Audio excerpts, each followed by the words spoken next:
பார்த்தீங்கன்னா, இந்த பென்ஜால் புயல் அப்படிங்கிறது நம்ம ஞாபகம் வச்சுங்க. இந்த பென்ஜால் புயல் அப்படிங்கிறது என்ன பண்ணியிருக்கு அப்படின்னு சொல்லி பார்த்தீங்கன்னா, நம்ம தமிழகத்தில் தான் உருவாயிருக்கு அப்படிங்கிறத பார்க்குறோம். பென்ஜால் அப்படிங்கிற புயல் ஞாபகம் வச்சுக்கிறோம். It is also very very important அப்படிங்கிறத நம்ம பார்க்குறோம்.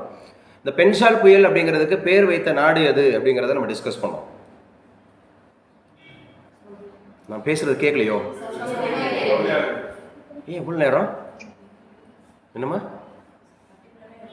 வேற மாதிரி கேட்டணும்? இப்போ பர்டிகுலர் யாராவது கேட்பேன்னு சொல்லிட்டு அமைதியாக இருந்துட்டீங்களா?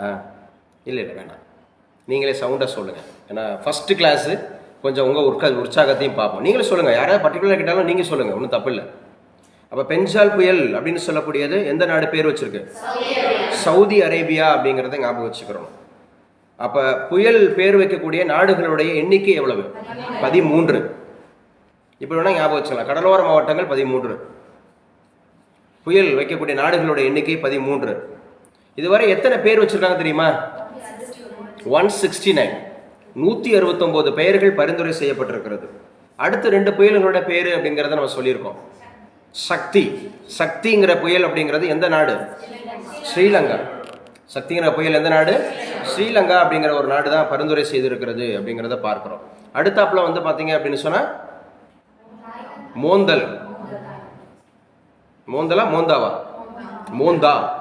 மோந்தா அப்படிங்கிற புயலை யார் வந்து பரிந்துரை செய்திருக்கிறார்? தாய்லாந்து.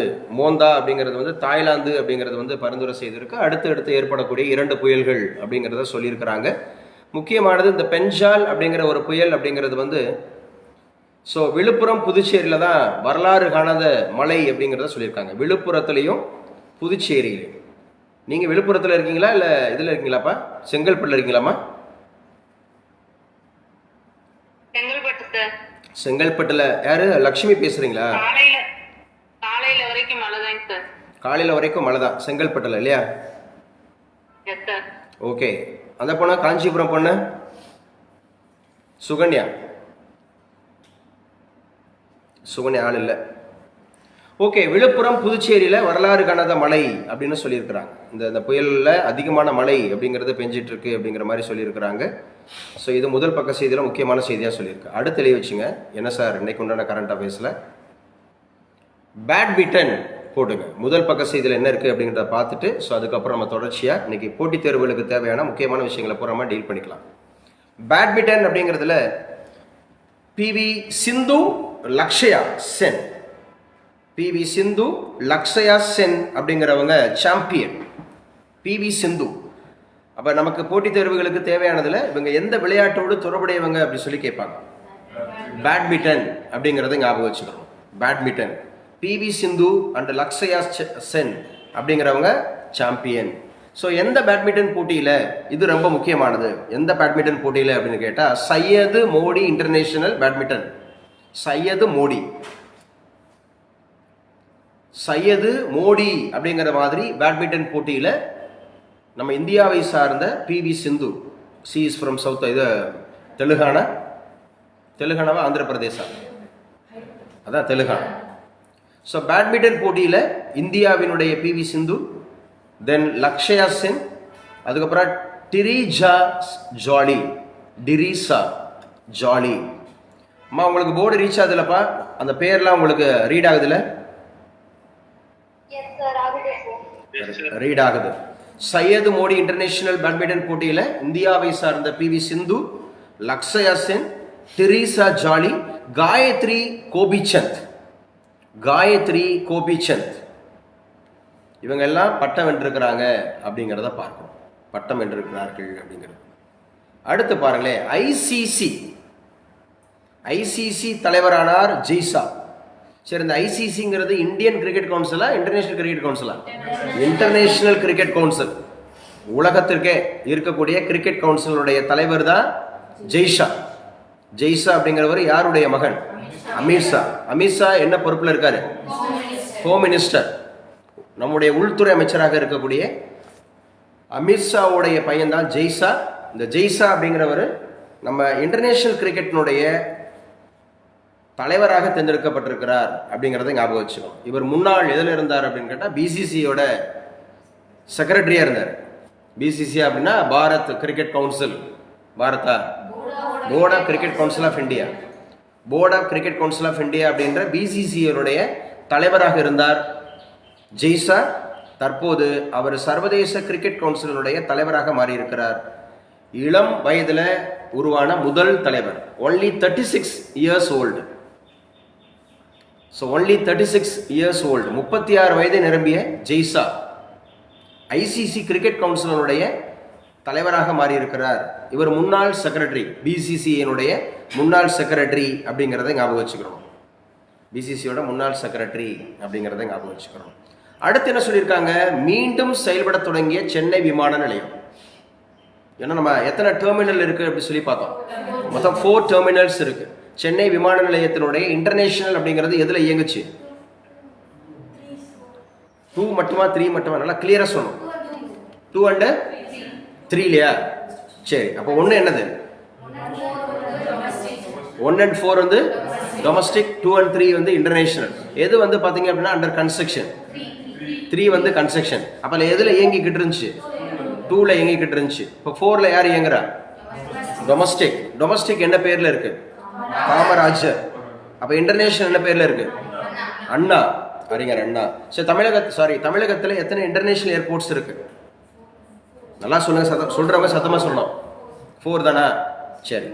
சென்னை, திருச்சி, மதுரை, கோயம்புத்தூர். இன்டர்நேஷனல். இன்டர்நேஷனல்ங்கிறது 4. நல்லா ஞாபகம் வச்சுக்கணும். சென்னை அப்படிங்கிறது ஞாபகம் வச்சுக்கணும், திருச்சி அப்படிங்கிறது ஞாபகம் வச்சுக்கணும், கோயம்புத்தூர் அப்படிங்கிறது ஞாபகம் வச்சுக்கணும், மதுரை அப்படிங்கிறது ஞாபகம் வச்சுக்கணும். சரியா? இது ரொம்ப முக்கியமானது. ஸோ தமிழகத்தில் ஆரஞ்சு அலர்ட் அப்படிங்கிறது ஒரு 5 மாவட்டங்களுக்கு இன்னைக்கு சொல்லியிருக்கிறாங்க. 5 மாவட்டங்களுக்கு இன்னைக்கு ஒரு ஆரஞ்சு அலர்ட் அப்படிங்கிறது. ஆரஞ்சு அலர்ட் அப்படின்னு சொன்னாவே அதனுடைய வேகம் அப்படிங்கிறது, காற்றினுடைய வேகம் எத்தனை கிலோமீட்டர்லேருந்து எத்தனை கிலோமீட்டர் வரைக்கும் இருக்கும்? ஹெவி ரெயின்ஃபால் இருக்கக்கூடியது தான் ஆரஞ்சு அலர்ட். ஏன்னா மொத்தம் எத்தனை அலர்ட்ஸ் இருக்குன்னு பார்த்துருக்கோம். there are 4 alerts. ஸோ ரொம்ப ஹை அப்படின்னு சொன்னா யாரு? ரெட்டு. அதுக்கப்புறம் தான் யாரு? ஆரஞ்சு. அந்த ஆரஞ்சுக்கு முன்னாடி இருக்கிறது யாரு? எல்லோ. எல்லோக்கு முன்னாடி இருக்கிறது யாரு? கிரீன். First green. கிரீனா சேஃபர்.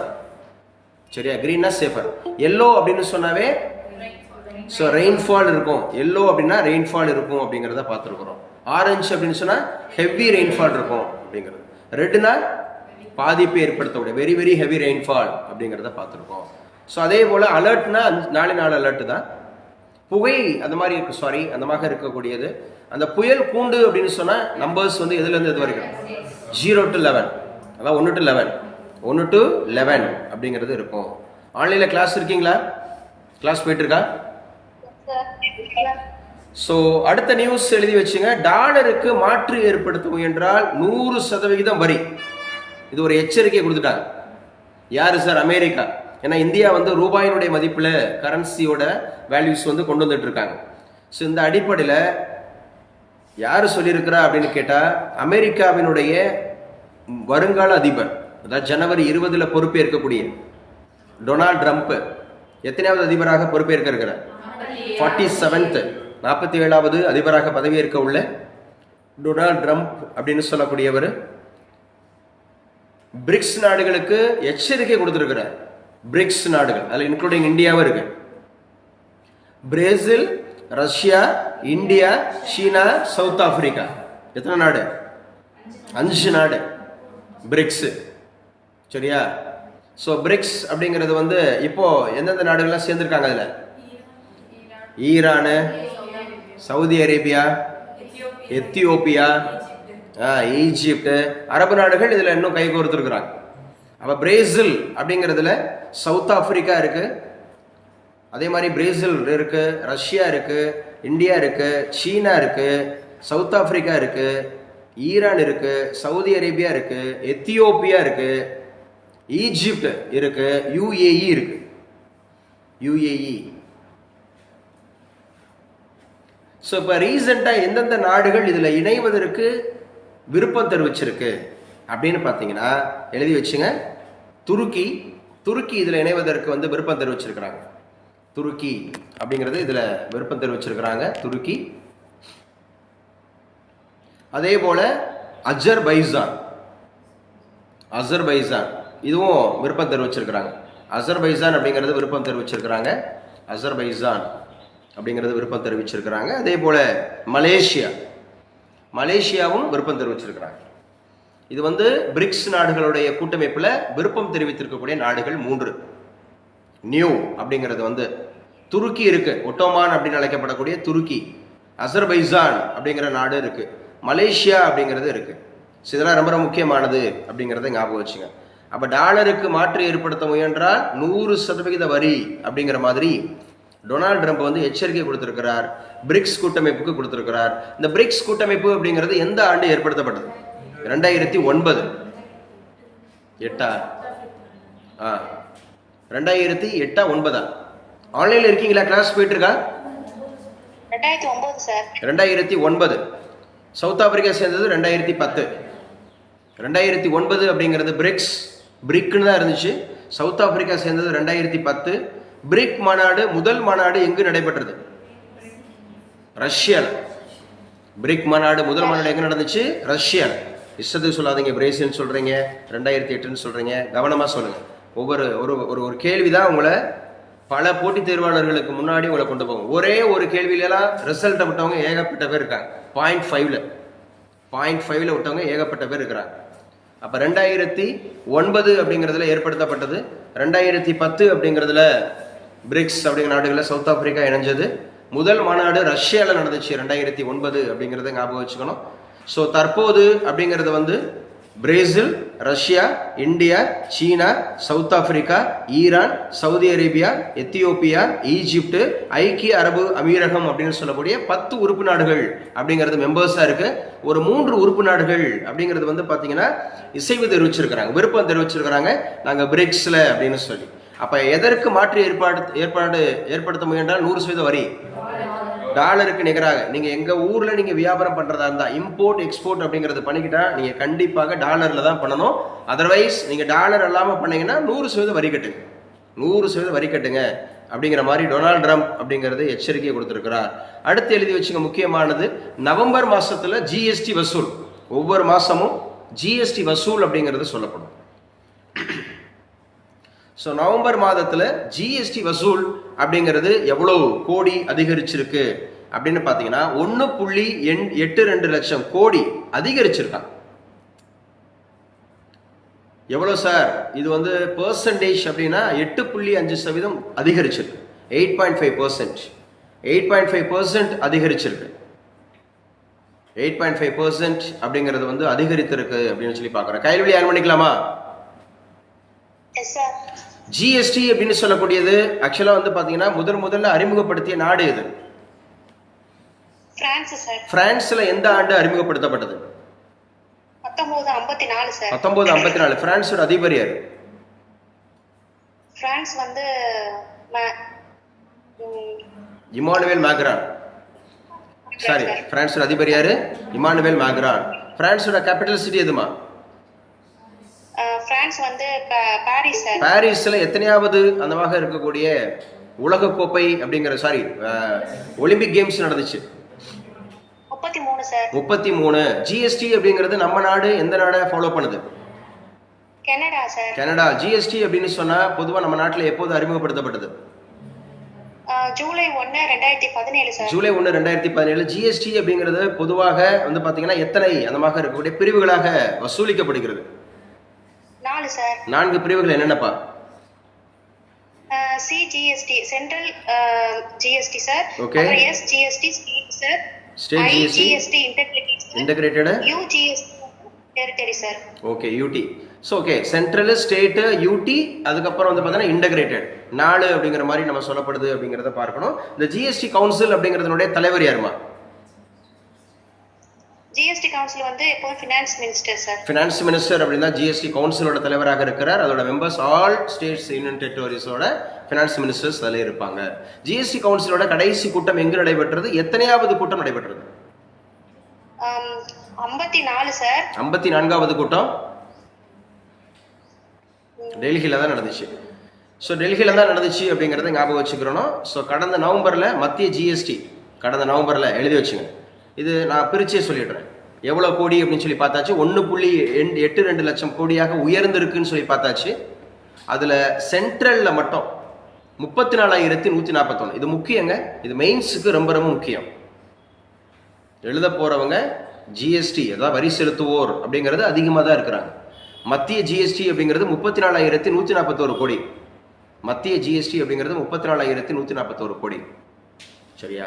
மாநில ஜிஎஸ்டி, ஸ்டேட் கவர்மெண்ட்டோட ஜிஎஸ்டி 43,047 கோடி.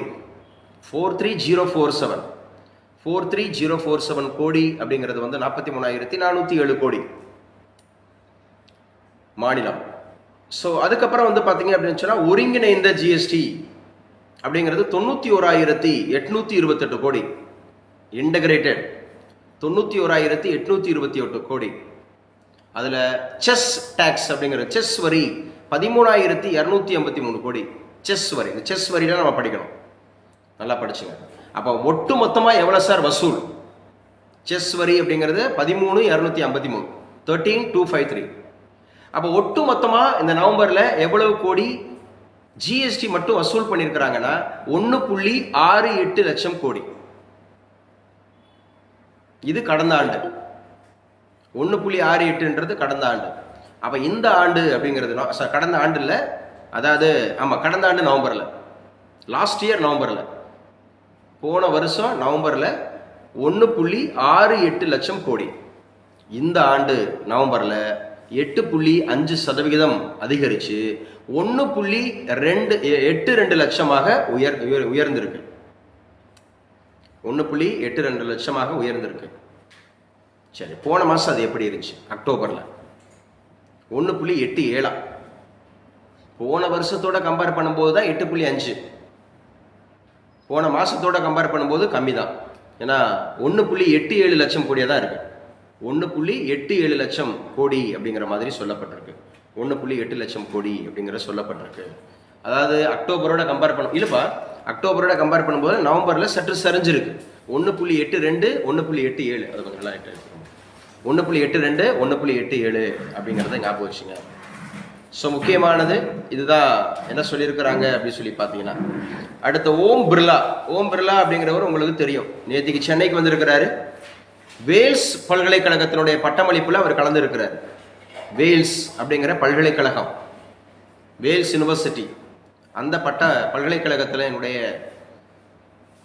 சரியா இந்த கான்வெகேஷனில் ஓம் பிர்லா அப்படிங்கிறவர் கலந்துருக்கிறாரு. ஓம் பிர்லா அப்படிங்கிறவர் எந்த மாநிலத்திலிருந்து தேர்ந்தெடுக்கப்பட்டார்? ஆன்லைனில் இருக்கிறவங்க பேசலாம். Rajasthan quota sir. ராஜஸ்தான்ல கோட்டா அப்படிங்கிறதுல அவர் எம்பியாக தேர்ந்தெடுக்கப்பட்டார். தற்போது லோக்சபா அதனுடைய நமக்கு லோக்சபாவோட ஸ்பீக்கராக இருக்கிறார் அப்படிங்கிறத பார்க்குறோம். லோக்சபா ஸ்பீக்கர் அப்படின்னு சொன்னால் எந்த இதுக்கு சர்டிஃபிகேட் பண்ணுவார்னு சொல்லியிருக்கோம்? Money bill. நல்லா பேசுங்க, நிறைய பேர் வாயை திறக்கல. மணி பில்ல என்ன ஆர்டிக்கல்? 110. மணி பில் என்னது? 110. நல்லா பேசினா தான் வரும். ஸோ ஃபினான்ஸ் பில்லு சொல்லுப்பா, 117. ஃபினான்ஸ் பில் என்னப்பா? 117 அப்படிங்கிறத ஞாபகம் வச்சுக்கலாம். Money bill 110, joint sitting 108, budget 112, casting vote 100 அப்படிங்கிறத ஞாபகம் வச்சுக்கோங்க. Costing vote 100. ஸோ மற்றபடி மலைகள் சம்மந்தப்பட்டதான் நிறைய இடம்பெற்றிருக்கு. யாரும் பேசணுமா ஆன்லைனில்? மார்டினா பேசலாம். முத்துமணிக்கு லிங்க் ஓபன் ஆகலையாங்க சார், என்னன்னு தெரியல. எனக்கு மெசேஜ் பண்ணாங்க சார். சரி, மறுபடியும் நீங்கள் வேணால் அனுப்பிச்சி கொடுங்க. மறுபடியும் அனுப்பிச்சி கொடுங்க, இணையட்டும். ஏன்னா எல்லாருக்கும் ஒரே லிங்க் தான், எல்லாருக்கும் ஒரே லிங்க் தான். மறுபடியும் வர சொல்லுங்க. ஏன்னா அவங்க லிங்க் அவங்க கொடுக்குறாங்க, மறுபடியும் வர சொல்லணும். அதே லிங்க் தான் வர சொல்லப்பா, நான் வேணா செக் பண்ணுறேன். ஓகேங்க சார். ஸோ இது ரொம்ப முக்கியமானது. என்ன சொல்லியிருக்கிறாங்க? மது போதையில் அரசு பேருந்துகள் இயக்கும் ஓட்டுநர்களை கண்டறிய 339 சோதனை கருவிகள். ஏன்னா இன்னைக்கு அநேகர் வந்து பார்த்தீங்கன்னா மது போதையில் தான் அரசு பேருந்துகள் ஓடுகிறது அப்படிங்கிற ஒரு சர்ச்சை ஆயிருக்கு. ஸோ அதனால் வந்து பார்த்தீங்கன்னா 339 சோதனை கருவிகள் அப்படிங்கிறது சொல்லப்பட்டிருக்கு அப்படிங்கிறத பார்க்குறோம். ரைட், அடுத்து எழுதி வச்சுங்க. இதுவும் முக்கியமானது. கரண்ட் அஃபேர்ஸுக்கு கேட்பாங்க, பேங்க் எக்ஸாம்ஸுக்கு, சென்ட்ரல் கவர்மெண்ட் எக்ஸாமுக்கு. கனரா வங்கியினுடைய ஜென்ரல் அந்த மாதிரி இருக்கக்கூடிய மேனேஜரா, ஜிஎம்ஆ, கனரா வங்கியினுடைய ஜிஎம்மாக சிந்து அவர்கள் வந்து என்ன பண்ணியிருக்கிறாங்க? பொறுப்பேற்றிருக்கிறாங்களா.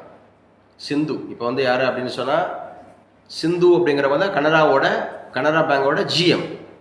கனரா வங்கி, கனரா வங்கி அப்படிங்கிறது இந்த ஷெட்யூல்டு பேங்கில் வரும். ஷெட்யூல்டு பேங்க் அப்படிங்கிறது அதில் வரும். ஸோ முக்கியமானது. டெல்டா விவசாயிகளுக்கு 40,000 இழப்பீடு வழங்க வேண்டும். 40,000 டெல்டா விவசாயிகளுக்கு. ஸோ நம்முடைய எதிர்க்கட்சி தலைவர், தமிழகத்தினுடைய எதிர்க்கட்சி தலைவர் யாரு? நல்லா பேசுங்க. எடப்பாடி பழனிசாமி அப்படிங்கறத ஞாபகம் வச்சுக்கணும். லோக்சபாவோட எதிர்க்கட்சி தலைவர் யாரு? ராகுல் காந்தி. ராஜ்யசபாவோட எதிர்க்கட்சி தலைவர் யாரு? மல்லிகார்ஜுனா கார்கே. மல்லிகார்ஜுனா கார்கே அப்படிங்கறத ஞாபகம் வச்சு அடுத்து எழுதிக்குங்க. எல்லை பாதுகாப்பு படை, BSF, border security force. So அதனுடைய எல்லை பாதுகாப்பு படை அப்படிங்கிறது முக்கியமாக அதனுடைய தொடக்க தினம் அப்படிங்கிறது வந்து December 1, 1965 நினைக்கிறேன் BSF உருவானது. So December 1. அதனால இது பாதுகாப்பு படை வீரர்களுக்கு ஆளுநர் வந்து வாழ்த்து தெரிவிச்சிருக்கிறார். ஆளுநர், நம்முடைய ஆளுநர் RN Ravi. So RN Ravi அவர்கள் தமிழகத்தினுடைய எத்தனையாவது ஆளுநர்? 15வது ஆளுநர். நல்லா பேசுங்க. 15வது ஆளுநர். ஆளுநரை பத்தி சொன்னாதானே, இல்லைன்னா வராது.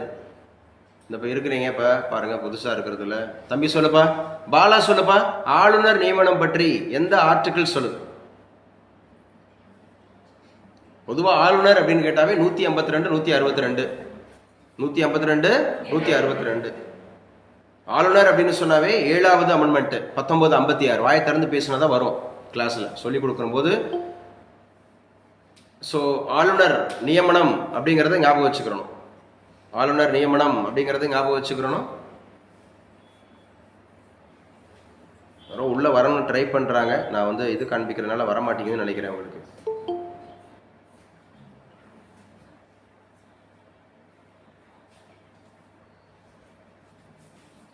ஏப்பா என்னவா ஆச்சு முத்துமணி?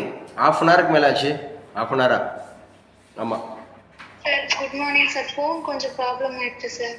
ஃபோன் ப்ராப்ளம் ஆயிடுச்சா? சரி, அப்ப ஞாபகம் வச்சுங்க, ரொம்ப முக்கியமானது அப்படிங்கிறது நம்ம பேசிட்டு இருக்கிறோம். எல்லை பாதுகாப்பு படை தினம் அப்படிங்கிறது. அதே மாதிரி December 1ங்கிறது வேர்ல்டு எய்ட்ஸ் டே. இந்த எய்ட்ஸ் டே அப்படிங்கிறது ஞாபகம் வச்சுக்கணும். நேற்றுக்கு அதுக்கான தீம்லாம் உங்களுக்கு அனுப்பிச்சு கொடுத்துருக்கேன், படிச்சிருப்பீங்கன்னு நினைக்கிறேன். நான் நேற்று உங்களுக்கு எல்லாமே அனுப்பிச்சு கொடுத்துட்டேன். ஸோ வேர்ல்டு எய்ட்ஸ் டே. எய்ட்ஸ் அப்படிங்கிறதுக்கு கண்டறிவதற்கான சோதனை, என்ன சோதனை நிகழ்த்தப்படுது? கண்டறிவதற்கு அப்படிங்கிறது வந்து எலைசா, ELISA. சரியா? எலைசா.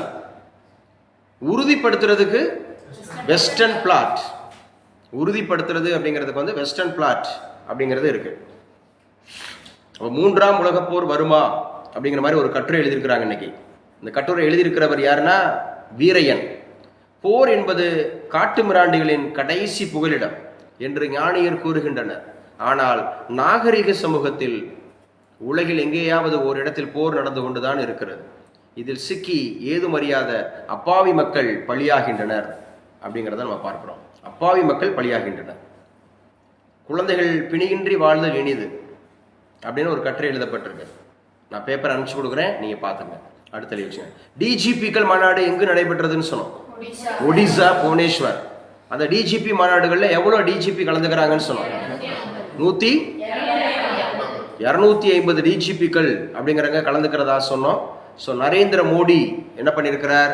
காவல்துறை நவீனமயத்தை பயன்படுத்தி கொள்ள வேண்டும், மாடர்னைசேஷன் அப்படிங்கிறத பயன்படுத்தி கொள்ளணும் அப்படிங்கிற மாதிரி சொல்லியிருக்கிறாரு. அதே மாதிரி சைபர் குற்றங்கள், இந்த ஆர்டிஃபிஷியல் இன்டெலிஜென்ஸ் அப்படின்னு சொல்லக்கூடிய செயற்கை நுண்ணறிவு, அதே மாதிரி இன்ஃபர்மேஷன் டெக்னாலஜி, இது எல்லாத்தையும் சரியா பயன்படுத்திக்கணும். இது எத்தனையாவது டிஜிபி மாநாடு? 59வது. எத்தனையாவது? 59வது அப்படிங்கறத ஞாபகம் வச்சுக்கணும். டிஜிபிக்கள் மாநாடு. ஸோ தமிழகத்துல டிஜிபி யாரு? சங்கர் சிவா அப்படிங்கறத ஞாபகம் வச்சுக்கிறோம். ஸோ இது புவனேஸ்வர்ல லோக் சேவா அப்படிங்கிற அரங்குல, லோக் சேவா அப்படிங்கிற அரங்குல தான் இது நடைபெறுகிறது அப்படிங்கிறத ஞாபகம் வச்சுக்கணும். லோக் சேவா அப்படிங்கிற ஒரு அரங்கில் நடைபெறுகிறது. ஸோ இதில் டிஜிபிக்கள் மாநாடு அப்படிங்கிறத ஞாபகம் வச்சுக்கணும். 250 டிஜிபிக்கள் இதில் கலந்துருக்கிறாங்க அப்படிங்கிறது ரொம்ப முக்கியமானது. அதோடு கூட இது வந்து 59வது மாநாடு அப்படிங்கிறது முக்கியமானது. அமித்ஷா இதில் கலந்து கொண்டு இருக்கிறார். நம்முடைய தேசிய பாதுகாப்பு ஆலோசகர் யார்? National security advisor Ajit Doval அப்படிங்கறத ஞாபகம் வச்சுக்கணும். எக்கனாமிக் அட்வைசர் யாரு? நாகேஸ்வர், அனந்த நாகேஸ்வர். டாக்டர் லட்சுமி எழுதிட்டீங்களா? எக்கனாமிக் அட்வைசர் அனந்த நாகேஸ்வர், இந்தியாவினுடைய பொருளாதாரத்துறை ஆலோசகர். இதெல்லாம் உங்களுக்கு இன்டர்வியூல கேட்கக்கூடிய முக்கியமான கொஸ்டின். இந்தியாவினுடைய பொருளாதாரத்துறை ஆலோசகர் யாருன்னு கேட்டாங்கன்னா அனந்த நாகேஸ்வர் அப்படின்றத ஞாபகம் வச்சுக்கணும். இந்தியாவினுடைய பாதுகாப்பு ஆலோசகர், தேசிய பாதுகாப்பு ஆலோசகர் கேட்டா அஜித் தோவல் அப்படிங்கறது ஞாபகம் வச்சுக்கணும். அப்ப டிஜிபிகள் மாநாடு எத்தனையாவது மாநாடு அப்படின்னு கேட்டாங்கன்னா 59வது மாநாடு. எங்கு நடைபெறுகிறது அப்படின்னு கேட்டா புவனேஸ்வர். புவனேஸ்வர் எங்க இருக்கு? ஒடிசா. ஒடிசாவோட கேபிட்டல் சிட்டி தான் அது புவனேஸ்வர். ஒடிசாவோட முதலமைச்சர் தான் யாரு? மோகன் சரண் மாஜி. மோகன் சரண் மாஜி அப்படிங்கறத ஞாபகம் வச்சுக்கிறோம்.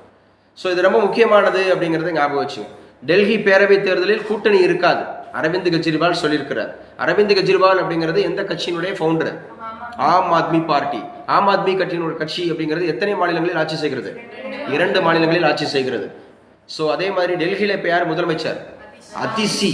அதிசி அப்படிங்கிறது டெல்லியோட எத்தனையாவது பெண் முதலமைச்சர்? 3வது பெண் முதலமைச்சர். அதிசிங்கிறவங்க 3வது பெண் முதலமைச்சர். ஸோ ஒட்டுமொத்த பெண்கள்ல எத்தனையாவது முதலமைச்சர்? 17வது முதலமைச்சர். 17th பெண்கள் வரிசையில 17வது முதலமைச்சர் இந்தியாவோட 17வது பெண் முதலமைச்சர். அதே மாதிரி டெல்லியோட 3வது பெண் முதலமைச்சர் அப்படிங்கறது ஞாபகம் வச்சுக்கோங்க. பாஜக தேர்வு செய்யும் முதல்வரை ஏற்போம், ஏக்நாத் சிண்டே சொல்லியிருக்கிறார். மீண்டும் முதல்வராக பட்னவிஸ் எழுதி வச்சுங்க. பட்னவிஸ் தான், தேவேந்திர பட்னவிஸ். அப்ப தேவேந்திர பட்னவிஸ் அப்படின்னு சொல்லக்கூடியதான் மகாராஷ்டிராவினுடைய முதலமைச்சராக பொறுப்பேற்க இருக்கிறார். மகாராஷ்டிராவில் யார் ஆளுநர்? சிபி ராதாகிருஷ்ணன். மகாராஷ்டிராவில் எத்தனை தொகுதிகளுக்கு தேர்தல் நடந்துச்சு? 288 தொகுதிகளுக்கு தேர்தல் நடந்துச்சு. 288ல பிஜேபி மட்டும் எவ்வளவு? 132 இடங்களை பிடிச்சது. சரியா? சோ ரொம்ப முக்கியமானது. அந்த பிஜேபியோட கூட்டணிக்கு என்ன பேர் வச்சிருந்தாங்க? மகாயுதி. மகாயுதி அப்படிங்கிறது வைக்கப்பட்டிருந்தது அப்படிங்கறத ஞாபகம் வச்சுங்க. இதுவும் முக்கியமானது. அடுத்து எழுதி வச்சுங்க, எண்ணும் எழுத்தும் திட்டம். இந்த எண்ணும் எழுத்தும் திட்டம் அப்படிங்கிறது இது மெயின்ஸுக்கு முக்கியமான டாபிக். கண்டிப்பா கேட்பாங்க. இது மெயின்ஸ் டாபிக் அப்படிங்கறத ஞாபகம் வச்சுங்க. மெயின்ஸுக்கு முக்கியமான டாபிக். மெயின்ஸ் டாபிக் அப்படிங்கறத போட்டுங்க. மெயின்ஸுக்கு முக்கியமான டாபிக்.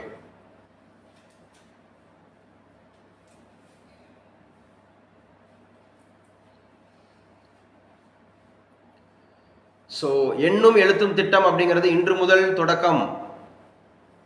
எண்ணும் எழுத்தும் திட்டம் அப்படிங்கிறது இன்று முதல் மதிப்பீடு தொடக்கம், அதோட அசஸ்மெண்ட். எண்ணும் எழுத்தும் திட்டம் அப்படிங்கிறது இன்று முதல் தொடக்கம்னு சொல்லியிருக்கிறாங்க. இது அனைத்து மாவட்ட முதன்மை கல்வி அலுவலர்களுக்கும் அனுப்பப்பட்டுள்ளது. அதாவது யாருக்கு சார்னா சிஇஓக்கள், சீஃப் எஜுகேஷன் ஆஃபீஸர். தமிழ்நாட்டில் இருக்கக்கூடிய யார் சார் அனுப்பியிருக்காங்க அப்படின்னா SCRTE. SCRTE state council for education, education research and training சொல்லுவாங்க. State council SCERT. எஸ்சிஇஆர்டி அப்படின்னு கேட்டாவே state council for education and research and training. இதுதான் எஸ்சிஆர்டி. அவங்க மூலமாக கிட்டத்தட்ட தமிழகத்தில் இருக்கக்கூடிய 38 மாவட்டங்கள், அதில் 38 சிஓக்கள் இருப்பாங்க, அவங்களுக்கு அனுப்பப்பட்டிருக்கிறது. அதாவது ஃபர்ஸ்ட், செகண்ட், தேர்டு முதல் 3 வகுப்புகள். இந்த எண்ணும் எழுத்தும் திட்டம் அப்படிங்கிறது 1, 2, 3ல 1, 2, 3 அப்படிங்கிற வகுப்புகளில் 1 டீச்சிங், கற்பித்தல் எப்படி இருக்கு. அப்புறம் லேர்னிங், கற்றல் தரம், லேர்னிங்கோட அந்த குவாலிட்டி எப்படி இருக்கு, கற்றுக் கொடுக்குறவங்களுடைய குவாலிட்டி, கற்றுக்கொள்பவருடைய குவாலிட்டி. டீச்சிங் அண்ட் லேர்னிங் அதை மேம்படுத்துவதற்காக தான். இதோட அப்ஜெக்டிவ்ஸ் கூட கேட்கலாம், இப்படி கூட கேட்கலாம். எண்ணும் எழுத்தும் திட்டம், எண்ணும் எழுத்தும் திட்டம் அப்படிங்கிறது அதோட அப்ஜெக்டிவ்ஸ் என்ன அப்படின்னு கேட்டா, 1, 2, 3 வகுப்புகளில் படிக்கக்கூடிய மாணவர்கள் அவங்களுடைய கற்பித்தல் திறனை, கற்றல் திறனை மேம்படுத்துவதற்காக, டு டெவலப் லேர்னிங், அந்த ஸ்கில் லேர்னிங் அந்த மாதிரி இருக்கக்கூடிய குவாலிட்டி, அதுக்காக தான் அப்படிங்கிற மாதிரி. இதுக்கு என்ன டார்கெட் வச்சிருக்காங்க? 2025 மெயின்ஸ் டாபிக்னு சொல்லியாச்சு. Mains topic. ஸோ 2025 தான் இதற்கான டார்கெட். அதுக்குள்ள அவங்களுடைய திறனை மேம்படுத்தணும், அப்படிங்கிறத சொல்லியிருக்கிறாங்க. ஒவ்வொரு மாவட்டத்திலையும் 135 பள்ளிகள், 135 schools in each district. 38 மாவட்டம் இருக்கு. ஒவ்வொரு மாவட்டத்துக்கு 135 பள்ளிகள், ஒரு மாவட்டத்திற்கு 135 பள்ளிகள் அப்படிங்கிற அடிப்படையில். இதுல சென்னை சென்னையில 136, சென்னையில 136, 136. நீல்கிரிஸ்ல 100, நீல்கிரிஸ்ல 100. இது மெயின்ஸ் டாபிக்னு போட்டு எழுதிக்குங்க. ஸோ மெயின்ஸாக இருக்கிறதுனால நீங்கள் இதை என்ன பண்ணிக்கலாம் சார், முக்கியமானது அப்படிங்கிறத எடுத்துக்கலாம்.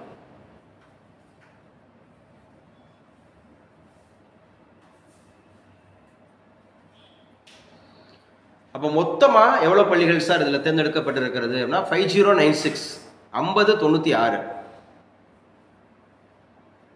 5096. ஓகே, இது எண்ணும் எழுத்தும் திட்டம், முக்கியமான ஒரு திட்டம். இதை பற்றியான கேள்விகள் கேட்கறதுக்கான அதிகமான வாய்ப்பு இருக்குது. மெயின்ஸுக்கும் முக்கியமானதுன்னு சொல்லிட்டேன், மெயின்ஸுக்கும் முக்கியமானது. ஸோ யாருங்க நம்ம தமிழகத்தினுடைய மக்கள் நலத்துறை அமைச்சர்? மா சுப்பிரமணியன். இந்தியாவோட மக்கள் நலத்துறை அமைச்சர் ஜேபி நட்டா. சொல்லி பார்த்துருங்க ஜேபி நட்டா அப்படிங்கிறது. பண மோசடி வழக்கு ராஜ் குந்த்ராவுக்கு அமலாக்கத்துறை சமன். யாருங்க இந்த ராஜ் குந்த்ரா? எழுதி வச்சுங்க, ராஜ் குந்த்ரா. ராஜ் குந்த்ரா அப்படிங்கிறவர் யாரு? பண மோசடி வழக்கு அப்படிங்கிறத சொல்றாங்க, மணி அந்த மாதிரி ஃபோர்ஜரி. இவர் தொழில் அதிபர், இண்டஸ்ட்ரியலிஸ்ட், அதே மாதிரி ஹஸ்பண்ட் ஆஃப் சில்பா செட்டி நடிகை ராஜ் குந்த்ரா. ஸோ இவங்க மீது பண மோசடி வழக்கு இருக்கு, பண மோசடி வழக்கு.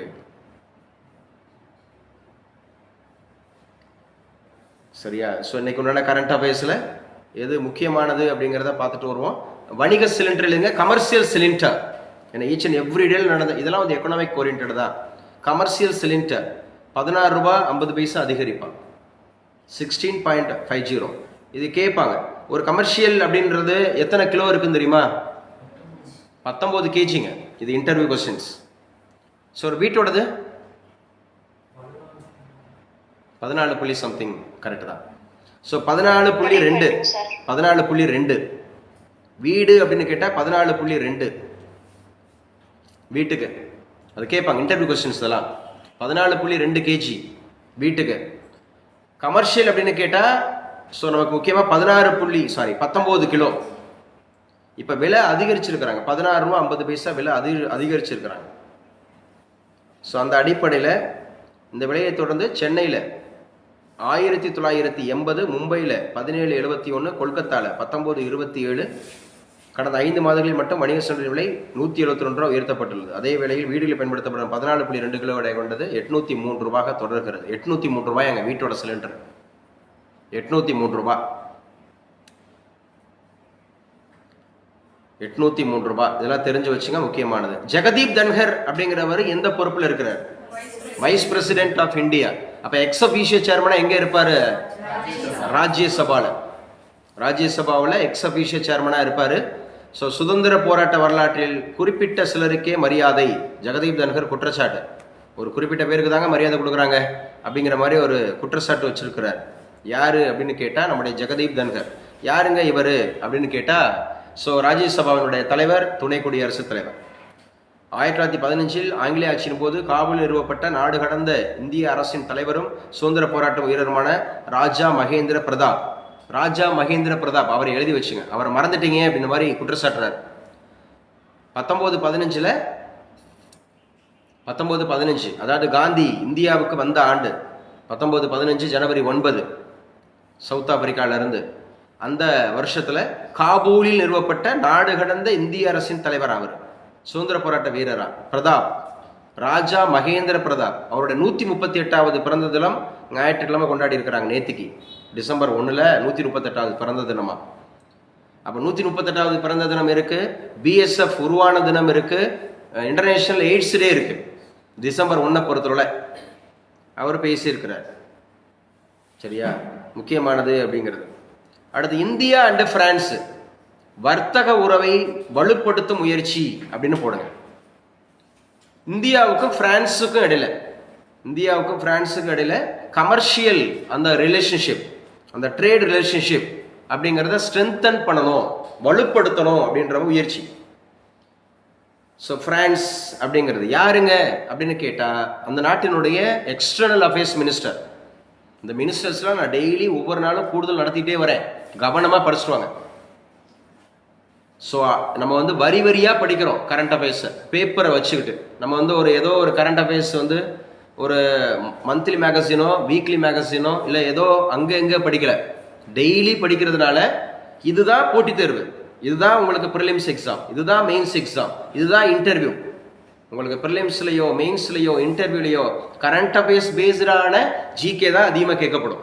அந்த அடிப்படையில் இதில் நம்ம வந்து we are not only dealing with a paper reading, we are dealing with all subjects. We are discussing history, geography, polity, economics, INM, static GK.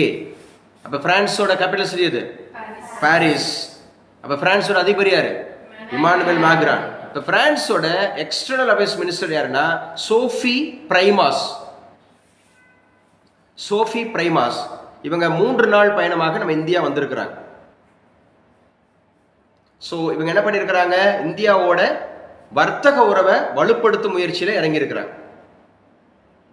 முக்கியமானது பிரான்ஸோட, நல்லா ஞாபகம் வச்சுங்க. இப்போ நம்ம சொல்லியிருக்கிறோம் சத்தீஸ்கர் அப்படின்னு சொன்னாவே தேசமுகி ட்ரை பண்ணுமா? சத்தீஸ்கர் அப்படின்னு சொன்னாவே எந்த தீவிரவாத குழு அப்படின்னு சொல்லுவாங்க? நக்சலைட்டுகள்.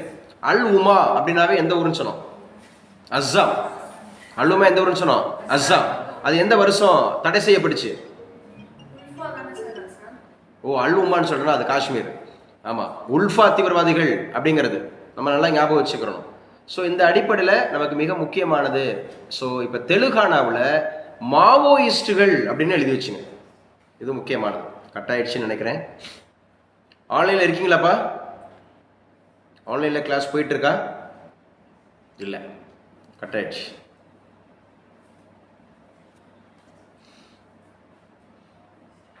என்ன பேசும்போதுமா கட்டாச்சு? கடைசியா ஆன்லைன்ல நம்ம என்ன பேசிட்டு இருக்கும்போது கட்டாச்சு.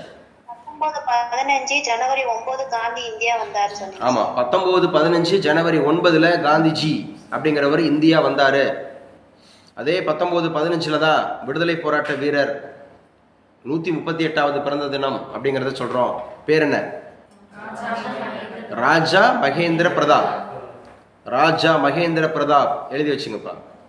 ராஜா மகேந்திர பிரதாப் அவருடைய 138வது பிறந்த தினம் டிசம்பர் 1. அப்போ ஜெகதீப் தன்கர் வந்து குற்றச்சாட்டு சொல்லியிருக்கிறார். என்ன அப்படின்னு சொல்லி பார்த்தீங்கன்னு சொன்னால், நிறைய அந்த விடுதலை போராட்ட வீரர்கள் வந்து புறக்கணிக்கப்படுகிறார்கள் அப்படிங்கிற ஒரு குற்றச்சாட்டை சொல்லியிருக்கிறார். அப்போ நேற்றைய தினம் டிசம்பர் 1 அப்படிங்கிறது வந்து இன்டர்நேஷனல் எய்ட்ஸ் டே அப்படிங்கிறது வருது. நேற்றைய தினம் பிஎஸ்எஃப் உருவான தினம் வருது டிசம்பர் 1. ஸோ நேற்றைய தினம் அப்படின்னு சொல்லக்கூடியது என்ன வருது?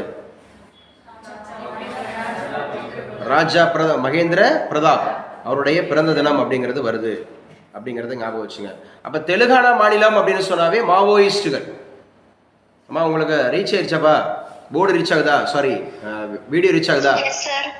வீடியோ ரீச் ஆகுது.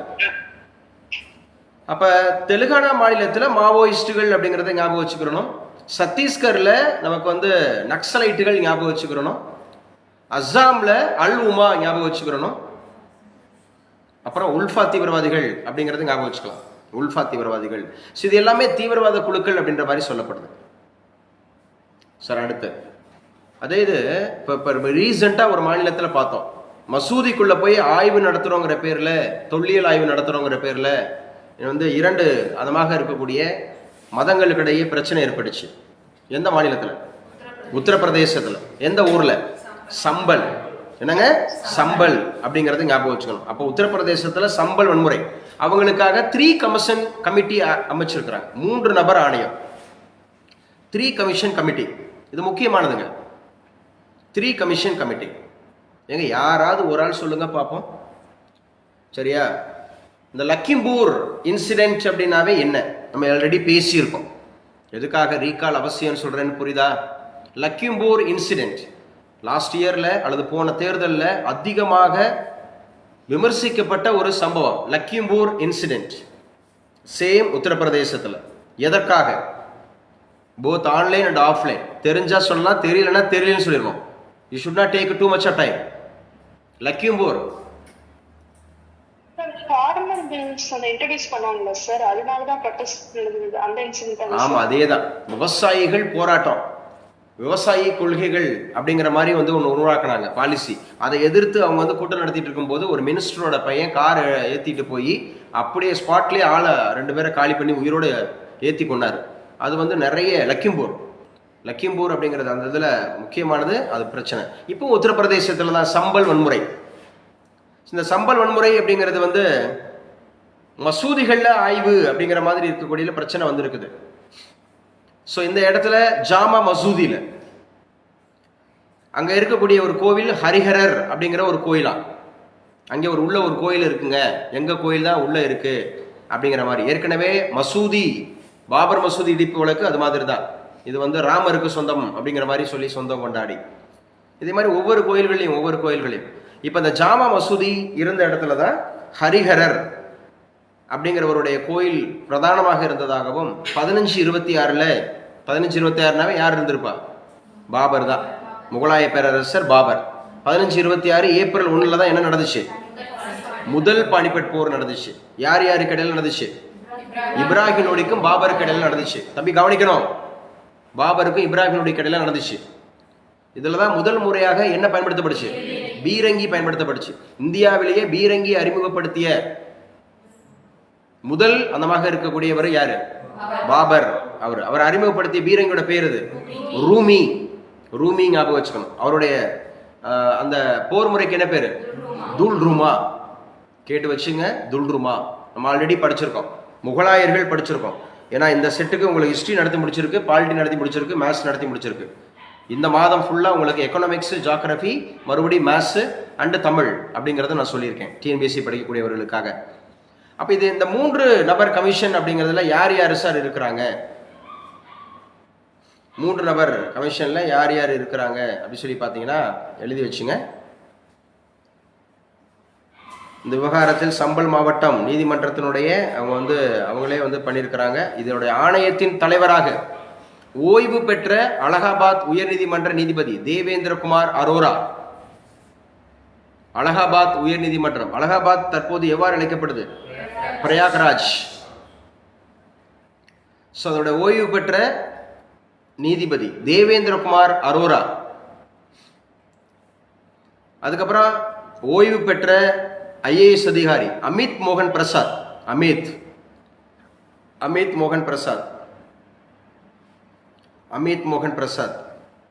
ஐபிஎஸ் அதிகாரி அரவிந்த் குமார் ஜெயின். ஒரு ஜட்ஜு, ஒரு ஐஏஎஸ், ஒரு ஐபிஎஸ், 3 பேர் கொண்ட குழு. ஜட்ஜி யாருன்னு கேட்டா தேவேந்திரகுமார் அரோரா, ஐஏஎஸ் யாருன்னு கேட்டா அமித் மோகன் பிரசாத், ஐபிஎஸ் யாருன்னு கேட்டா அரவிந்த் குமார் ஜெயின்.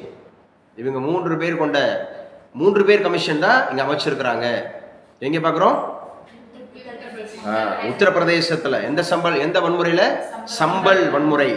அது எந்த கோவில் இருந்தாங்க சொல்லப்படுது? ஹரிஹரர் அப்படிங்கிற ஒரு கோவில். எந்த மசூதிக்குள்ள? ஜாமா அப்படிங்கிற மசூதிக்குள்ள. எந்த ஆண்டு அப்படிங்கிறது இது கைப்பற்றப்படுதுன்னு சொல்றாங்க 1526. அப்ப ஆட்சியாளர் யாரு? பாபர் எந்த ஊருக்காரு? ஆப்கானிஸ்தான் எங்க பிறந்தாரு?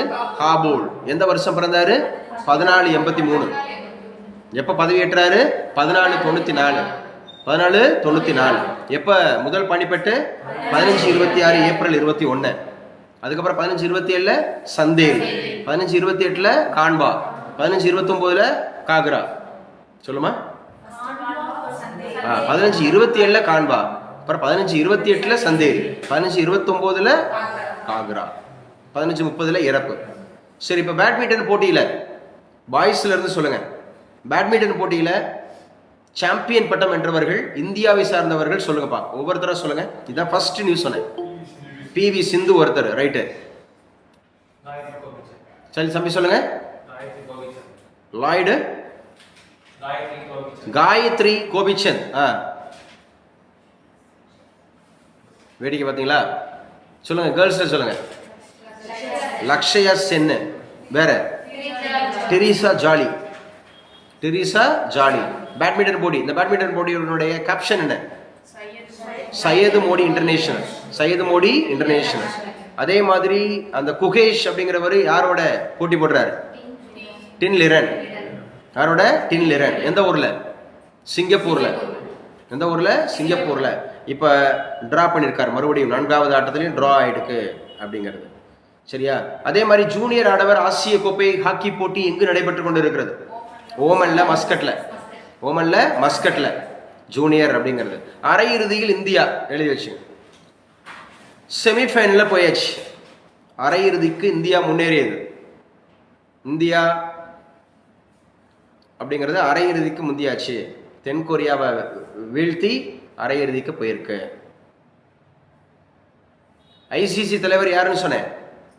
ஜெய்சா. ஒரு முன்னாள் எதோட தலைவராக இருந்தார்? பிசிசிஐனுடைய செக்ரட்டரியாக இருந்தார் அப்படிங்கிறத ஞாபகம் வச்சுக்கணும்.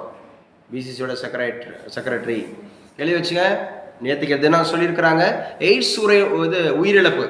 ஏன்னா நேற்றுக்கு வந்து எய்ட்ஸோட இன்டர்நேஷனல் எய்ட்ஸ் டே. அதில் 79% குறைவா எய்ட்ஸால உயிரிழக்கிறவங்க நம்முடைய மத்திய பாதுகாப்புத்துறை அமைச்சர், மத்திய நல்வாழ்வுத்துறை அமைச்சர் சொல்லியிருக்கிறார். ஜேபி நட்டா சொல்லியிருக்கிறார். எய்ட்ஸ்ல உயிரிழப்பு வந்து 79% குறைஞ்சிருக்கு அப்படின்னு சொல்லியிருக்கிறார். அதே மாதிரி 2030க்குள்ள எய்ட்ஸை கட்டுப்படுத்திடலாம், இதுக்கு முழுமையாக இந்தியா உதவி செய்யும் ஐநா சபைக்கு அப்படின்னு சொல்லியிருக்கிறார். மத்திய பிரதேச முதல்வர் மோகன் யாதவ், மத்திய பிரதேசத்தினுடைய முதல்வர் மோகன் யாதவ்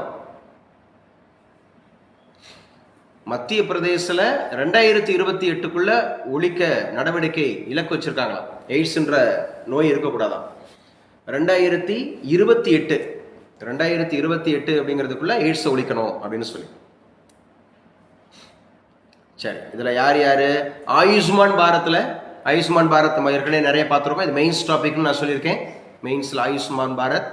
அதே மாதிரி வயவந்தன யோஜனா, வயவந்தன யோஜனா இதெல்லாம் மத்திய பிரதேசத்தில் இந்த எய்ட்ஸில் ஒழிக்கிறதுக்காக முக்கியமான திட்டங்கள் சொல்லி. வயவந்தன யோஜனா, வயவந்தன யோஜனா. இருக்கீங்களா? கிளாஸ்ல இருக்கீங்களா? ஆன்லைன்ல கிளாஸ் இருக்கீங்கல்ல? யாராவது ஒருத்தர் சவுண்டா வாசிங்க. யாராவது ஒருத்தர் சவுண்டா வாசிங்க. உங்க திரையில தெரியுறது ஸ்கிரீன்ல. ஷேக் ஹசீனா மீது குண்டு வீசிய வழக்கு. ஓகே. கலிதா ஜியாவின் மகள் உட்பட்ட 49 பேர் விடுவிப்பு. இன்னும் அப்படியே தாண்டவம் ஆடுது. தமிழ் வர மாட்டேங்குது. சிபிஎஸ்சில படிக்கிறதுனால வர மாட்டேங்குது, தமிழ் வர மாட்டேங்குது. Okay. Sheikh Hasina daily read பண்றேன் சார், ஆனா வர மாட்டேங்குது சார். இல்ல, அதுக்காக தான் நம்ம டெய்லி ரீட் பண்ணிடலாம். ஒரு ப்ராக்டிஸ் இருந்தா, ப்ராக்டிஸ் மேக்ஸ் பெர்ஃபெக்ட், அதெல்லாம் வந்துரும்பா. ஷேக் ஹசீனா மீது குண்டு வீசிய வழக்கு, கலிதா ஜியாவினுடைய மகன் உள்பட 49 பேரை ரிலீஸ் பண்ணியிருக்காங்க. கலிதா ஜியா யாருங்க? இவங்க எழுதி வச்சுக்கலாம். கலிதா ஜியா ஆல்ரெடி நம்ம பார்த்துருக்கோம். அவங்க எதிர்கட்சி தலைவராக இருந்திருக்கிறாங்க. எங்க சார் அப்படின்னு கேட்டா பங்களாதேஷ்ல. பங்களாதேசத்தினுடைய தலைநகர் என்ன? ஆர்த்தி, டாக்கா. பங்களாதேசத்தினுடைய முன்னாள் பிரதமர் யாருப்பா? ஷேக் ஹசீனா எந்த கட்சிமா? அவாமி லீக் கட்சி அப்படிங்கிறது. தற்போதைய தலைவர் யாருப்பா? முகமது யூனஸ். அவர் எந்த வங்கி ஏற்படுத்தினாருமா? கிராமி பேங்க். எந்த ஆண்டு ஏற்படுத்தப்படுதுப்பா? 1984. எந்த ஆண்டு அவருக்கு வந்து நோபல் பரிசு வழங்கப்பட்டது? 2006ல நோபல் பரிசு எக்கனாமிக்ஸுக்காக வாங்கியிருக்கிறார். டாக்டர் லட்சுமி எக்கனாமிக்ஸ் எழுதிட்டீங்களா? எக்கனாமிக்ஸ்க்காக நோபல் பரிசு வாங்கியிருக்கார் முகமது யூனஸ். எக்கனாமிக்ஸுக்காக நோபல் பரிசு வாங்கியிருக்கிறார். எக்கனாமிக்ஸுக்காக அப்படிங்கிறது. நம்ம ஊர்ல ஒரே ஒருத்தர் எக்கனாமிக்ஸுக்காக நோபல் பரிசு வாங்கியிருக்கிறார். லாவண்யா. யாருமா? அமர்த்தியா சென். 1998ல வாங்கியிருக்கிறார். அதாவது எதை ஒழிக்கிறதுக்காகனா எராடிகேஷன் ஆஃப் பாவர்ட்டி. அடுத்து எழுதி வச்சுங்க. FBI இதுதான் அமெரிக்காவினுடைய விஜிலன்ஸ், புலனாய்வு, மத்திய புலனாய்வு அமைப்பு. அமெரிக்காவோட சென்ட்ரல் விஜிலன்ஸ். FBI இயக்குனராக இந்திய வம்சாவளியை சார்ந்த காஷ் பட்டேல் நியமனம். அப்ப பாருங்க, இந்தியாவை சார்ந்தவர்கள் அநேகர் அமெரிக்காவில் முக்கிய பொறுப்புல இருக்கிறாங்க. அமெரிக்காவில் முக்கிய பொறுப்பில் இருக்கிறாங்க நம்ம டொனால்ட் ட்ரம்ப் அமைச்சரவையில், அவங்களுடைய செனட்டில், அவங்களுடைய காங்கிரஸ் தான் அங்கே இருக்கக்கூடிய பாராளுமன்றத்தினுடைய பேர். அப்போ FBI இயக்குனராக, FBI அப்படிங்கிறதோட இயக்குனராக இந்திய வம்சாவளியை சார்ந்த காஷ் பட்டேல் அப்படிங்கிறவர் நியமனம் செய்யப்பட்டிருக்கிறார். இது முக்கியமானது அப்படிங்கிறத ஞாபகம் வச்சுங்க. ரஷ்யா இராணுவ முன் எப்போதும் இல்லாத அளவுக்கு நிதி ஒதுக்கீடு இராணுவத்துக்கு எழுதி வச்சுங்க. ரஷ்யாவில் இராணுவத்துக்கு அதிகமாக டோட்டல் பட்ஜெட்டில் 32.5%. டோட்டல் பட்ஜெட் 10 ரூபா இருந்தால் 100 ரூபா இருந்தால் 32 ரூபா இந்த பாதுகாப்பு விஷயத்துக்காக ஒதுக்கி இருக்கிறார். டோட்டலாக எவ்வளோ ஒதுக்கி இருக்கிறார் இந்த வருஷம்னு பார்த்தீங்கன்னா 12.30 லட்சம் கோடி. 12 லட்சம் கோடி எக்ஸாக்டாக சொன்னால், ஒரு அப்ராக்சிமேட்டாக சொன்னால் 12 லட்சம் கோடி. 12 லட்சம் கோடியா? அப்போ நாட்டினுடைய இராணுவத்துக்கு மட்டும் 12.30 லட்சம் கோடி ஒதுக்கீடு செய்யப்பட்டுள்ளது. இது அவங்களுடைய டோட்டல் எக்ஸ்பென்சஸில் 32% அப்படிங்கிறது. இந்த நாடு தான் முதலிடத்தில் இருக்கும்னு நினைக்கிறேன். ரஷ்யாவோட தலைநகர் எதுப்பா? மாஸ்கோ. ரஷ்யாவுக்கு எந்த நாடுக்கு இடையில பிரச்சனை? உக்ரைன். ரஷ்யாவோட கேபிட்டல் சிட்டி மாஸ்கோ. ரஷ்யாவோட அதிபர் விளாடிமிர் புதின். ஸோ உக்ரைனோட அதிபர் வோலோடிமிர் ஜெலன்ஸ்கி. உக்ரைனோட கேபிட்டல் சிட்டி கியூ அப்படிங்கிறத ஞாபகம் வச்சுக்கணும். முக்கியமானது, வங்கதேசத்தில் ஹிந்து பெண் பத்திரிகையாளர் கைது. போடுங்க, ஹிந்து பெண் பத்திரிகையாளர். யாராவது ஒருத்தர் வாசிங்க, இவருடைய பேர் என்ன சொல்லியிருக்காங்க?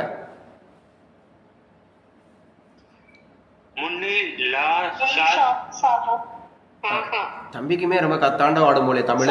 நிகில முன்னி ஷாகா. ஆமா, வங்கதேசத்துல ஹிந்து பெண் பத்திரிகையாளர் முன்னி ஷாகா மீது மத அடிப்படைவாத கும்பலை சேர்ந்தவர்கள் தாக்குதல் நடத்தினர். அதே நேரத்தில் அங்கு வந்த காவல்துறையினர் அந்த கும்பல் கூறிய குற்றச்சாட்டின் பேரில் முன்னி ஷாகாவை கைது செய்தனர். அவங்க குற்றம் சொல்லியிருக்காங்க. என்ன சார் குற்றம் சொல்லியிருக்காங்க? வங்கதேசத்தில் இணையதள செய்தி நிறுவனத்தை நடத்தி வரும் முன்னி ஷாகா, இவர் முன்னாள் பிரதமர் ஷேக் ஹசீனாவுக்கு ஆதரவாக செயல்படுவதாகவும் இந்தியாவுடன் வங்கதேசத்தை இணைக்க முயற்சிப்பதாகவும் அங்குள்ள மத அடிப்படைவாதிகள் குற்றம் சாட்டி வருகின்றனர். வங்கதேசத்தில் ஷேக் ஹசீனா அரசுக்கு எதிராக வன்முறை நிகழ்ந்த போது அதை கண்டித்து அந்த முன்னி ஷாகா செய்தி வெளியிட்டு வந்துள்ளார் அப்படின்ற மாதிரி சொல்லியிருக்கிறாங்க. ஸோ இது ரொம்ப முக்கியமானது. இன்னைக்கு உண்டான current affairs. So current affairs over. தொடர் மழை, கடலூரில் இயல்பு வாழ்க்கை பாதிப்பு, புதுச்சேரியில் 1500 ஏக்கர் நெற்பயிர்கள் சேதம், வேலூரில் குடியிருப்புகளை சூழ்ந்த வெள்ளம், இந்த மாதிரி நிறைய விஷயம் சொல்லப்படுது.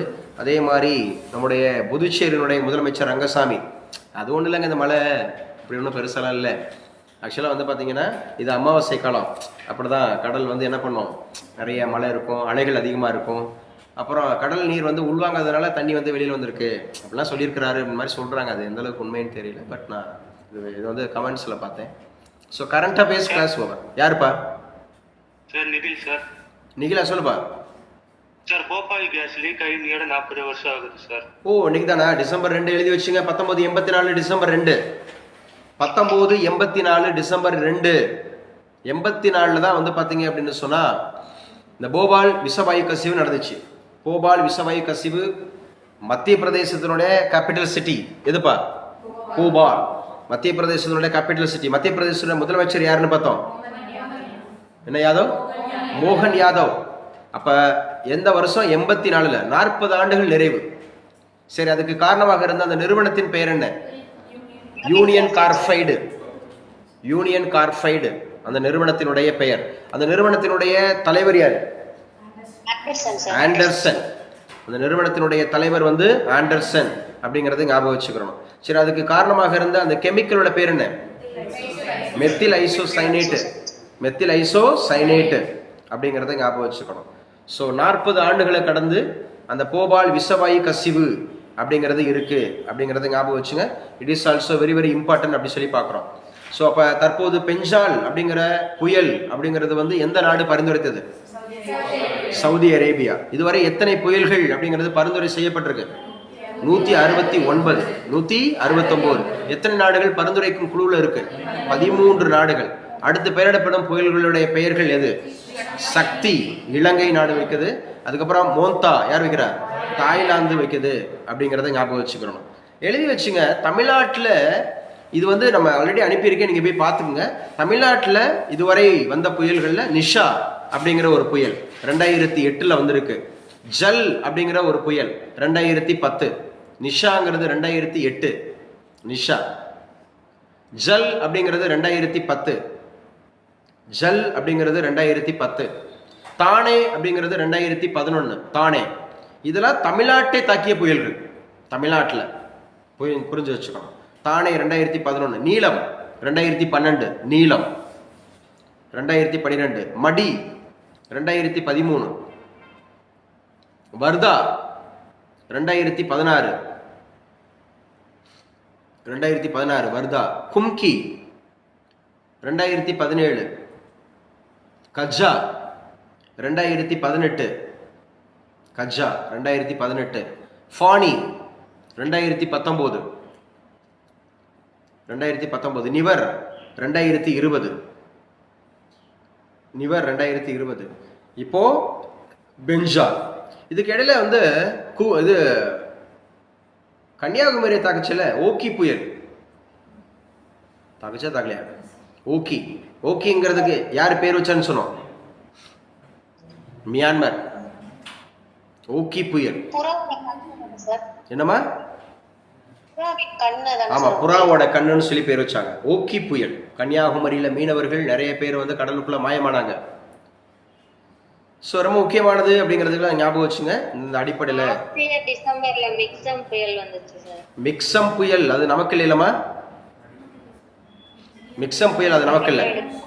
அது நம்ம தமிழ்நாட்டை பாதிக்கல. மிக்சம் புயல் அப்படிங்கிறது அரேபியன் சீல ஏற்படுச்சு. மிக்சம் புயல். ஸோ நம்ம அனுப்பிச்சு கொடுத்த எல்லாத்தையும் பார்த்துருங்க. ஓவரால் என்னென்ன சொல்லியிருக்கிறாங்க அப்படிங்கிற. நேற்றைய கரண்ட் அஃபேர்ஸில் பெஞ்சம் புயல் விழுப்புரம் மாவட்டம் மரக்காணம் அருகே நேற்று இரவு கரையை கடந்தது. அப்புறம் சையத் மோடி பேட்மிண்டனில் PV சிந்து இறுதிச் சுற்றுக்கு முன்னேறினார். அப்புறம் மகாராஷ்டிரத்தில் 5ஆம் தேதி அது முன்னேறினார்னு சொல்லியிருக்காங்க. இன்றைக்கி நம்ம சாம்பியன் பார்த்துட்டோம். இது நேற்றுக்கு நியூஸ். ககன்யான் திட்ட வீரர்கள் நாசாவில் பயிற்சியை முடித்துள்ளதாக இஸ்ரோ அறிவிச்சிருக்கிறாங்க. ககன்யான். அதே மாதிரி டிங் லிரன் குகேஸ் இடையே நடைபெறும் உலகக்கோப்பை சாம்பியன் போட்டி 5ஆம் சுற்று டிராவில் முடிவடைந்திருக்கு அப்படின்னு சொல்லி பார்த்தா அடுத்தடுத்து டிரா அப்படிங்கிற மாதிரி பார்த்தோம். இதெல்லாம் முக்கியமானது அப்படிங்கிறது. ஸோ குரூப் 1 எக்ஸாமுக்கு மெயின்ஸ் எக்ஸாமுக்கு இன்னும் 8 நாள் தான் இருக்கு. இப்போ இந்த வீடியோ வந்து குரூப் 1 மெயின்ஸ் படிக்கிறவங்களுக்கும் யூஸ்ஃபுல்லாக இருக்கும். குரூப் 2 மெயின்ஸ் படிக்கிறவங்களுக்கும் யூஸ்ஃபுல்லாக இருக்கும். UPSC படிக்கிறவங்களுக்கும் யூஸ்ஃபுல்லாக இருக்கும். அதே மாதிரி UPSC அடுத்த வருஷத்துக்கான UPSC 25/5 மே மாதம் 25ஆம் தேதி நடைபெறுவதாக அறிவிச்சிருக்கிறாங்க. இன்னும் சரியாக 174 நாள் இருக்கு. 174 days இன்னும்.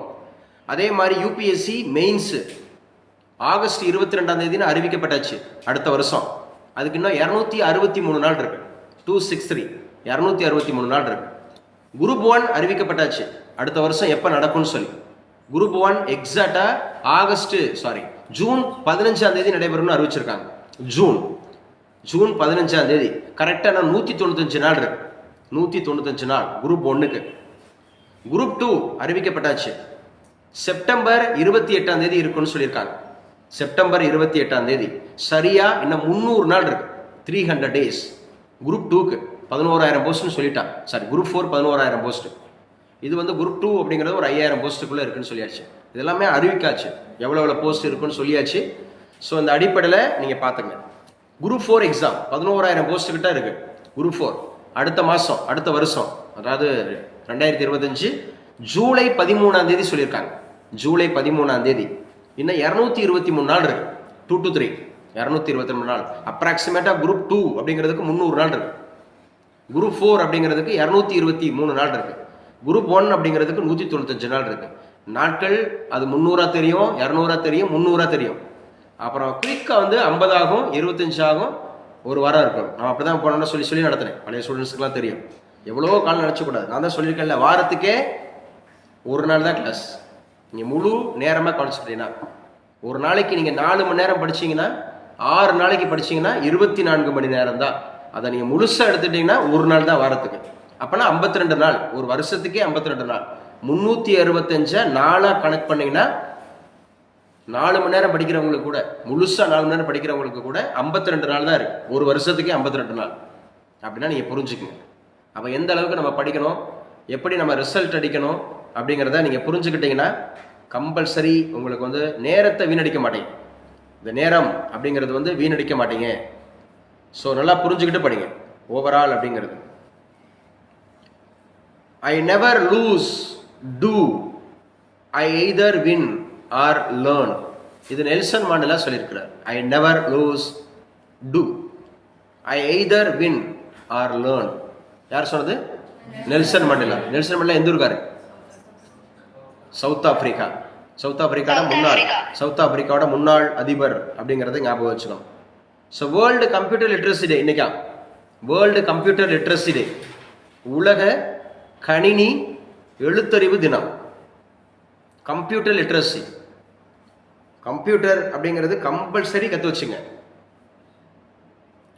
டைப் ரைட்டிங் கம்பல்சரி கற்று வச்சுங்க. கம்ப்யூட்டர் கற்று வச்சுங்க, டைப் ரைட்டிங் கற்று வச்சுங்க. அதே மாதிரி நேஷனல் பொல்யூஷன் கண்ட்ரோல் டே, நேஷனல் பொல்யூஷன் கண்ட்ரோல் டே, தேசிய சுற்றுச்சூழல் மாசுபடுதல் கட்டுப்பாடு தினம் அனுசரிக்கப்படுது. நேஷனல் பொல்யூஷன் கண்ட்ரோல் டே. இந்த வருஷத்துக்கான தீம் என்னன்னா கிளீன் ஏர், சுத்தமான காற்று. கிளீன் ஏர், சுத்தமான காற்று. கிரீன் எர்த், பசுமையான பூமி. கிரீன் எர்த் இது கொடுத்துட்டு a step towards sustainable living, a step towards sustainable living அப்படின்னு கொடுத்துருக்காங்க. சஸ்டைனபிள் லிவிங், நல்ல அந்த மாதிரி ஒரு பாதுகாப்பான ஒரு வாழ்வு வாழணும் அப்படிங்கிறதுக்காக. அடுத்து international day for abolition of slavery, இது சர்வதேச அடிமைகள் ஒழிப்பு தினம். டிசம்பர் 2 அப்படிங்கிறது வந்து சர்வதேச அடிமைகள் ஒழிப்பு தினம். International day for the abolition of slavery, international day for the abolition of slavery இன்னைக்கு டிசம்பர் 2. வறுமை அந்த அடிமை அப்படிங்கிறத ஒழிக்கணும். ஸோ இந்த வருஷத்துக்கான தீம் என்ன? Creating global freedom, creating global freedom அப்படின்னு சொல்றாங்க. Creating global freedom. டாக்டரோட எண்ணிக்கையில் தமிழகத்துக்கு 2வது இடமா டாக்டர்கள் இருக்கிறதுல. நம்ம கூட சொன்னோம்ல, ஒரு டாக்டர் எத்தனை நோயாளிகளுக்கு? முந்தானத்தை கண்ணபிசி பார்த்தோம், 800 பேருக்கு, அப்ராக்சிமேட்டா 800 பேருக்கு. இது நம்ம வந்து பார்த்தீங்க அப்படின்னு சொன்னால் வேர்ல்டு ஹெல்த் ஆர்கனைசேஷன் எவ்வளோக்குன்னு சொல்லியிருக்கு? 1000 சொல்லியிருக்கு. ஒரு மருத்துவர் 1000 பேருக்கு இருக்கலாம்னு சொல்லியிருக்கு. ஆனால் நம்ம இந்தியாவில் ஒரு மருத்துவர் 800 பேருக்கு இருக்கிறார். அந்த டாக்டர் எண்ணிக்கையில், மருத்துவர்கள், அந்த மாதிரி நோயாளிகள் எண்ணிக்கையில் தமிழகம் 2வது இடத்துல இருக்கா. ஆனால் வந்து பார்த்தீங்கன்னா நம்ம மெடிக்கல் கேபிட்டல் சிட்டி எதுதான்? சென்னை தான். பேங்க் கேபிட்டல் சிட்டி எதுதான்? சென்னை தான். ஸ்போர்ட்ஸ் கேபிட்டல் சிட்டி எதுதான்? சென்னை தான். இதெல்லாம் நம்ம ஞாபகம் வச்சுக்கணும். ஸோ தமிழகத்தை பொறுத்தவரை ரைட்டா எந்த மாதிரி இருக்கு முக்கியமானது அப்படிங்கிறது சரியா? ஸோ எவ்வளோ சொல்லியிருக்காங்க ஓவரால் என்னென்ன சார் அப்படிங்கிறத நீங்கள் படிச்சுக்கங்க. நம்ம படிக்கக்கூடியதை நல்லா திரும்ப திரும்ப படிச்சுட்டு வந்தீங்கன்னா சூப்பராக ரிவைஸ் அண்ட் ரீகால் பண்ணிக்கலாம். எதுவாக இருந்தாலும் உங்களுக்கு ஈஸியாக தான் இருக்கும் அப்படிங்கிறத ஞாபகம் வச்சுங்க. சரியா? Right, okay. அப்படியே கிளாஸ் கண்டினியூ பண்ணிக்கலாம். சரியா 11 o'clock class over, current affairs class over. அப்படியே தலைப்பு எழுதிக்குங்க. நம்ம மேத்தமெட்டிக்ஸ் பார்ப்போம், ரீசனிங் பார்ப்போம், எக்கனாமிக்ஸ் பார்ப்போம். இன்னைக்கு பிளான் வந்து மேத்தமெட்டிக்ஸ், ரீசனிங், எக்கனாமிக்ஸ், அதுக்கப்புறம் 12:30க்கு அப்புறம் தமிழ். ஆமாம், அது வந்து நமக்கு last period test. Last period economics இருக்கு, தமிழ் இருக்கு, மேத்ஸ்ல ஆவரேஜ் இருக்கு, ரீசனிங்ல ஆல்ஃபா டெஸ்ட் இருக்கு. ஆல்ஃபா டெஸ்ட் அப்படிங்கிற டெஸ்ட் இருக்கு. மேமே எங்கப்பா? ஸ்கூலா வீடாப்பா?